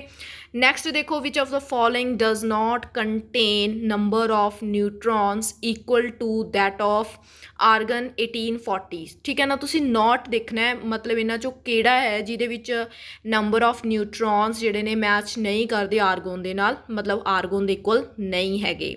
ਤਾਂ ਤੁਸੀਂ ਇਹਦਾ ਕਰੈਕਟ ਆਂਸਰ ਲੱਭਣਾ ਹੈ, ਠੀਕ ਹੈ। ਤਾਂ ਮੈਨੂੰ ਦੱਸਣਾ ਹੈ ਕਮੈਂਟ ਬਾਕਸ ਦੇ ਵਿੱਚ ਕਿ ਇਹਦਾ ਕਰੈਕਟ ਆਂਸਰ ਕੀ ਆਏਗਾ, ਓਕੇ। 20th ਜੋ ਹੈ ਤੁਹਾਡਾ ਹੋਮਵਰਕ ਹੈ। ਨੈਕਸਟ ਦੇਖੋ number of protons, neutrons and electrons in the element this is. ਇੱਕ ਐਲੀਮੈਂਟ ਦਿੱਤਾ ਹੈ, ਠੀਕ ਹੈ, ਤੁਹਾਨੂੰ ਇਹਦਾ atomic number, mass number given ਹੈ। ਵੈਰੀ ਸਿੰਪਲ ਕੁਐਸਚਨ ਹੈ ਨਾ, ਤੁਸੀਂ ਨੰਬਰ ਆਫ ਪ੍ਰੋਟੋਨ ਦੱਸਣੇ ਨੇ, ਨਿਊਟਰੋਨ ਦੱਸਣੇ ਨੇ ਐਂਡ ਇਲੈਕਟ੍ਰੋਨਸ ਦੱਸਣੇ ਨੇ। ਸੋ ਦਾ ਕਰੈਕਟ ਆਂਸਰ ਕਿੰਨਾ ਆ ਜਾਏਗਾ, that is B। B is the correct answer। Which of the following pairs will have same chemical properties। Chemical properties ਦੱਸਣੀਆਂ ਨੇ ਕਿ ਕਿਸ ਦੀਆਂ ਜਿਹੜੀਆਂ ਨੇ ਸੇਮ ਹੋਣਗੀਆਂ। ਸੋ ਇਹਦਾ ਕਰੈਕਟ ਆਂਸਰ ਆ ਜਾਏਗਾ that is D। Mass number ਜੋ ਹੈ ਡਿਫਰੈਂਟ ਐਂਡ ਅਟੋਮਿਕ ਨੰਬਰ ਜਿਹਦਾ ਸੇਮ ਹੁੰਦਾ, ਮਾਸ ਨੰਬਰ ਡਿਫਰੈਂਟ ਹੁੰਦਾ, ਠੀਕ ਹੈ। ਕੈਮੀਕਲ ਪ੍ਰੋਪਰਟੀਜ਼ ਕੀ ਹੋਣਗੀਆਂ ਇਹਨਾਂ ਦੀਆਂ ਸੇਮ, ਬਿਕੋਜ਼ ਤੁਸੀਂ ਦੇਖ ਪਾ ਰਹੇ ਹੋ ਦੋਨੋਂ ਐਲੀਮੈਂਟਸ ਵੀ ਸੇਮ ਨੇ। ਅੱਗੇ ਹੈ what is the difference between two species if one has atomic mass 14 and atomic number दूसरे ਦਾ has 7 whereas other has atomic number 14 and atomic number 6 ਤਾਂ 23 ਦਾ ਜਿਹੜਾ ਹੈ correct answer ਕਿੰਨਾ ਆਏਗਾ that is D all of these। Next question है from the data given below A, B, C and D respectively are ਤੁਹਾਨੂੰ data ਦਿੱਤਾ ਹੋਇਆ 10 electron atomic number 11 10 electron atomic number 6 10 electron atomic number 10 10 electron atomic number 9 ਸੋ ਇਹਦੇ ਵਿੱਚੋਂ ਤੁਸੀਂ correct data ਦੇ according correct answer ਦੱਸਣਾ ਹੈ ਠੀਕ ਹੈ ਕਿ ਕਿੱਥੇ ਕਿੱਥੇ ਮੈਚ ਕਰਦਾ ਹੈ A ਵੀ ਹੋਣੀ ਚਾਹੀਦਾ ਉਹਦੇ ਵਿੱਚ B ਵਾਲਾ ਵੀ ਸੈਟੀਸਫਾਈ ਹੋਣਾ ਚਾਹੀਦਾ C ਵੀ ਐਂਡ D ਵੀ ਸੈਟੀਸਫਾਈ ਹੋਣਾ ਚਾਹੀਦਾ ਹੈ ਸੋ ਇਹਦਾ ਕਰੈਕਟ ਆਨਸਰ ਆ ਜਾਏਗਾ that is A is the correct answer.